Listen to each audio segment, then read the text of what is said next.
I first met Chaitali about a year and a half back when when she told me about the Women Entrepreneurs Enclave, the We, and I've attended a lot of their little, programs. And every time I come, I see it's increasing, it's growing beautifully, and I'm so happy to be part of this because I see so many women entrepreneurs taking part, and it's great fun. You have interactive sessions, you have book readings, you have music, you have all kinds of motivational speeches. At the same time, you have all the lovely shops and the women displaying their wares. This is fun. And today being 150th birthday of Mahatma Gandhi ji, and it is a beautiful festive collection and lovely. It's wonderful to see. When I come for We Enclave, I feel I'm coming back to family. And the Om Puri Foundation, which I run, I'm very happy that we are the NGO partners with We, because that was the idea of OMG, to always help anybody, whether men, women, people, deserving people. And we are very happy to lend our support. And I'm sure I don't need to introduce OMG, but Ishan wanted to be here, but unfortunately he's down with conjunctivitis, so he couldn't come. So I'm going to read some excerpts from my husband's biography. It's called Unlikely Hero. It was published in 2009. Some excerpts just to know a little bit about the man. And I'm sure you all know. So I'll start with a short introduction, the foreword, which was written by Patrick Swayze, his co-star in City of Joy. Patrick Swayze of Dirty Dancing and Ghost fame. I first met Om Puri during City of Joy in 1991 in Calcutta, where we spent a lot of time, especially with me, listening to him. It was an amusing experience for me, as he was truly an Indian version of my father. They have incredibly similar looks. What also drew me to him was his silent strength and power. In City of Joy, Om was my Pied Piper who helped me understand India in every way. As an actor, he had such diversity and depth. You look into his eyes and you read volumes. That is the kind of power he has as an actor. This intensity makes him the master of mystical roles, which he excels in. Om's entire journey can be read in his face, and he adds a layer of credibility and passion to every role he essels. Whether people casting in Hollywood knew it or not, they were casting a real human being, not merely an actor. He embodies the idea that true heroism lies in the quality of how you survive your daily struggle. To me, he is my guru.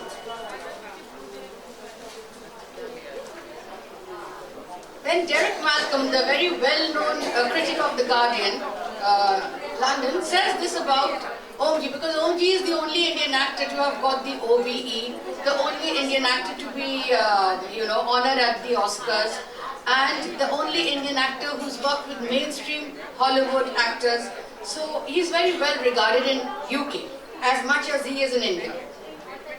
Derek Malcolm says, I have been watching Indian films for nearly 40 years now, often at festivals up and down India itself. And for most of the time, I have seen Om Puri acting. I have never yet seen him give a bad performance, even in films that he himself might well say were hardly the best vehicles for his talent. The British directors I have spoken to have told me of his outstanding talent, his quiet professionalism, and his capacity for hard work on a role. They have also spoken of his generosity to less experienced actors working with him. I'm pretty sure that Indian counterparts would say the same thing. Satyajit Ray certainly did. Ray said, the man has a wonderful voice and a great charisma. He ought to be a superstar, but then I very much doubt whether he would accept the sort of films and the sort of parts that would make him one. Yet he remains one of India's best and an actor much admired in Britain too. Ray was absolutely right in what he said about him. Long may we continue to see and admire Om Puri's work, hopefully in good Indian as well as international films. Om Puri was born in Ambala, then in Punjab, now in Haryana, without a doubt. But there is a dispute regarding the date and year of his birth. There is neither any birth certificate nor any other record about it, and the year could be 1949 or 1950. And his mother Tara Devi always told him that he was born 2 days after the Shera. Later, when he joined school in Zanor near Patiala, his Mamaji or maternal uncle picked 9th March 1950 as his birth date and year. That stuck as the official date. Years later, around 1976, when he came to Bombay, Om decided to give himself a new birth date. He looked up the 2 days after the Shera that year and decided to keep 18th October as his birthday. And since then, that is the day we celebrate his friends and family. So at times he receives 2 birthday cards a year. It took him so long to decide on a birthday because he never had the occasion to remember or celebrate it throughout his school and college years, apart from the fact that his mother made kheer 2 days after the Shera each year while she lived. No fancy parties or dinners, just a bowl of simple kheer made at home to celebrate the birth of one of India's finest actors. As many years later, his friend and colleague actor Nasiruddin Shah was to remark, Om was born with a wooden spoon in his mouth. Om Puri came from extremely trying circumstances. He didn't know where his next meal would come or whether he would ever get a meal or not. And he started at the age of 6 to work in a chai stall to contribute to the family kitty. But the turning point in his life came when he joined the National School of Drama. National School of Drama proved to be a transforming experience for Om. Despite having a friend with him, his first 6 months in NSD were miserable. The main cause was language. Having studied in Punjabi and Hindi medium schools, he could barely converse in English. It was not so much the complex that he suffered from, but the sheer frustration of not being able to follow his lessons. But the person responsible for averting this was Ibrahim Al-Qazi, who was the director of NSD those days. He told him, you are hardworking and a good student, and if at all you get stuck for words in English, just continue to speak in Hindi. Don't hold back, but you must read the English newspaper aloud daily. And this, the man who did not know English, ultimately is the only Indian actor to have got the Order of the British Empire by the Queen of England for his contribution to British cinema. Now you have just seen a clip with his friendship of Nasiruddin Shah, which goes back to 40 years, you know. I mean, you know the Nasiruddin Shah and Om Puri are said in one breath. So how this friendship started in NSD? Despite the initial discomfiture in NSD, Om made some lasting friendships during his 3 years as a student there. One of them was with Nasiruddin Shah, the other stalwart of Indian cinema of the 80s. Nasir came from a more affluent background. Hailing from Meerut, Nasir's family was well educated and one of his brothers was in the army. That is Major Muhammad Ali Shah's father, Lieutenant General Zamiruddin Shah. Their friendship began under the most unusual circumstances. Nasir, being smart and confident, always got to play the lead roles in NSD. This in spite of Nasir being a student in the direction department. Once while rehearsing for the play Suryamukh, Al-Qazi asked Nasir to read for the lead part along with Jaspal. For the first time, the tongue-tied Om protested and told Al-Qazi that students of acting like him should be given preference to read for lead roles, and only if they failed, the direction students should be approached. Al-Qazi was not used to being challenged, but being a fair person, he asked Om to read the part the next day. Om did and got to play the role of Pradyuman, the protagonist. After the class, Nasir came up to Om and smiling at him said, I knew you would speak one day. At that precise moment, Om and Nasir's friendship started, which was to continue beyond 4 decades. There was many a time the two did not agree ideologically and even at times were envious of each other, but deep down their admiration and love for each other remains strong to this day. The turning point in his life, of course, after NSD joined the FTI, where, the panel said, why should we take him? He doesn't look like a hero, he doesn't look like a villain, he doesn't look like a comedian. So Girish Karnad, who was the director, said, well, that's none of our business what he looks like. He's good, so please, If it hadn't been for Girish Karnad, he wouldn't have been in FTI. Later, when he came to Bombay, he struggled for about 8, 9, 10 years. He taught speech and movement at Roshan Taneja School. Among his students were Anil Kapoor and Gulshan Grover and Madan Jain and Surinder Pal and a whole lot of others. So, there comes a time in an artist's life when one particular work becomes the hallmark of his genius. It represents the core of his work, like Tchaikovsky's Swan Lake, Orwell's Animal Farm, or Picasso's Guernica. In Om's case, it was Ardha Satya. It not only established Om as the actor Om Puri, but also proved to be a major turning point in his life. Ardha Satya is today shown in every police academy across India. Ardha Satya went on to become not only a critically acclaimed film, but also did very well in the box office. It was the first time in Indian cinema that a so-called art film with no songs or dances did this well commercially. The week the film was released, the famed Amitabh Bachchan star Coolie was also running. Bachchan was already the reigning superstar by then, but despite that, Ardha Satya ran for 22 weeks.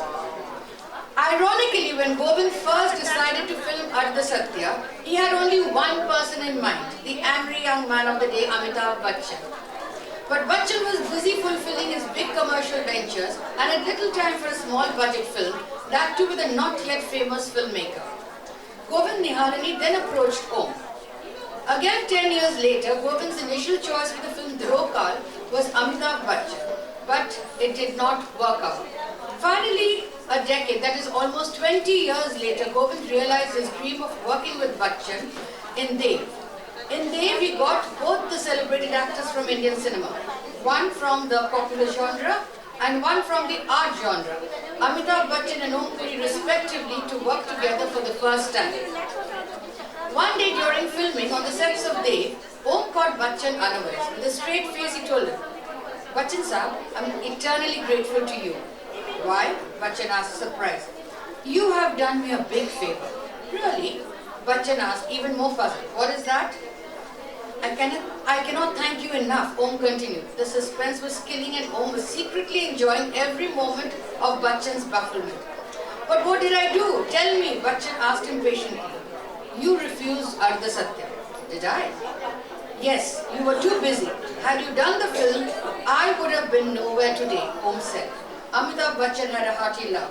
"I'm glad I did because you did a much better job than I could have done." Incidentally, Ardha Satya is one of my favorite films. And this is what Amitabh Bachchan has to say about Om.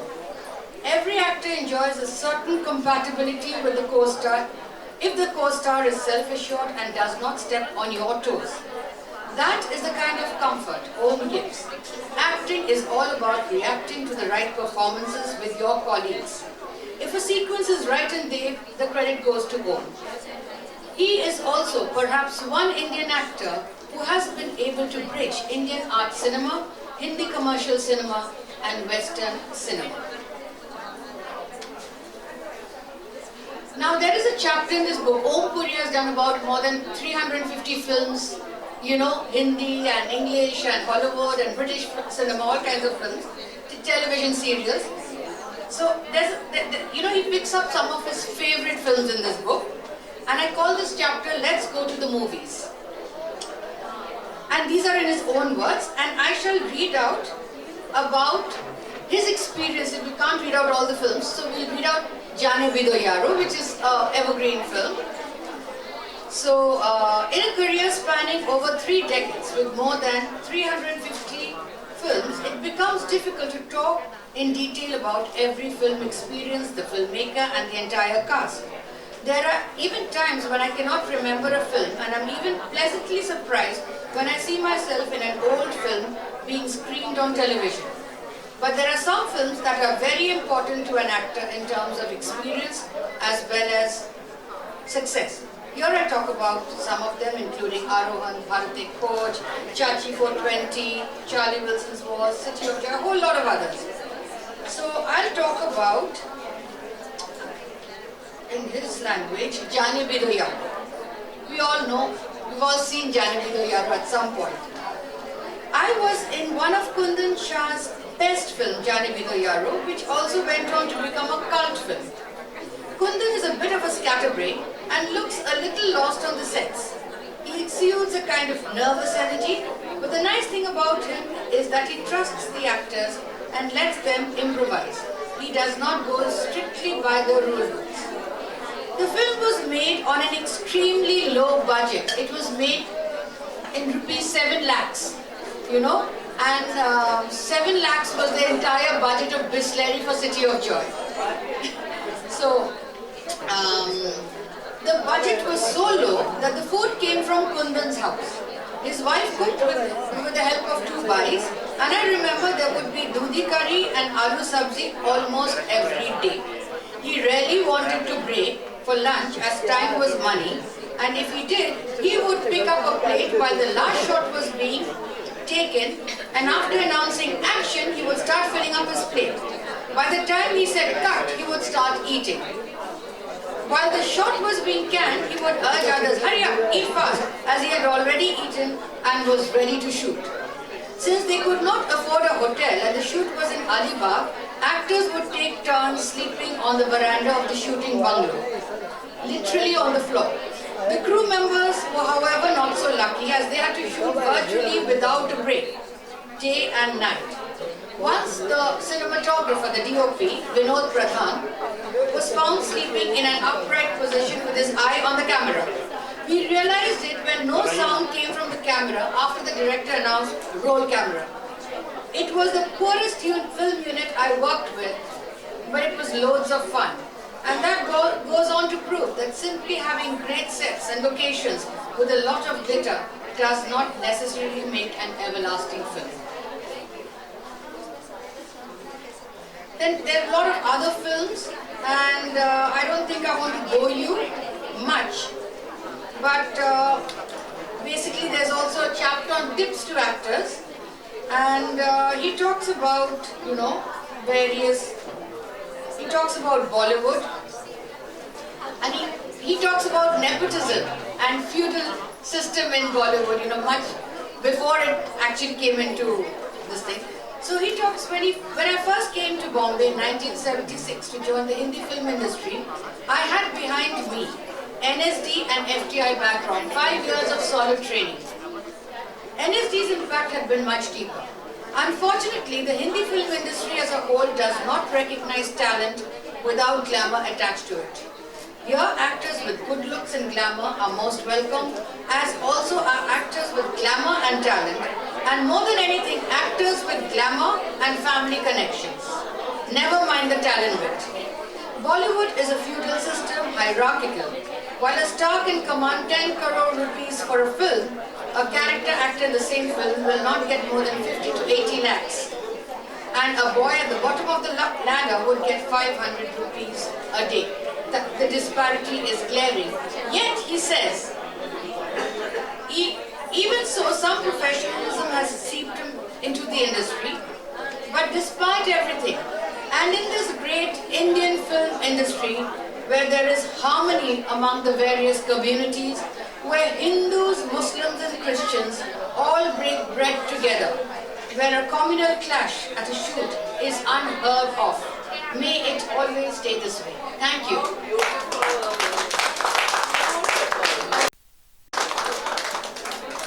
Thank you so much.